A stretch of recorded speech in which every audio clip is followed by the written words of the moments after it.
పిల్లలు పుట్టడం అనేది స్త్రీకి అవసరమా? ఎందుకంటే ఆదికాండము 30వ అధ్యాయము 2వ వచనములో ఈ విధంగా చెప్పబడుతుంది.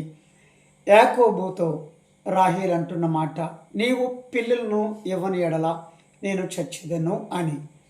పిల్లలు లేకపోతే అంత చనిపోయేంత అవసరమా అని అనుకుంటే, అదే ఆదికాండము 29వ అధ్యాయం 30వ వచనంలో పిల్లలు ఎందుకు అవసరమనంటే, లోకములో ఉన్న మనుషుల చేత ద్వేషింపబడకుండా ఉండాలంటే పిల్లలు అవసరం.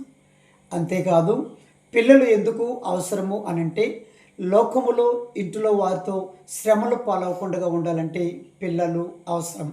అంతేకాదు, లోకములో ఉన్న జనాలతో లేదా ఇంటి వారితో నిందలు పాలవకుండా ఉండాలంటే పిల్లలు అనేది చాలా అవసరం. అందుకని రాహేలు ఇవ్వకపోతే చచ్చిపోతాను అన్నది.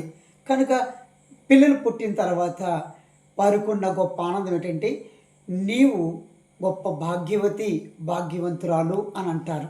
కనుక అటు భాగ్యాన్ని పొందుకోవడానికి ప్రార్థన చేద్దాము. అన్నావల్లి ప్రార్థించు, దేవుడు నీకు ఆ బహుమానం నీకు ఇచ్చునుగాక. ఆమె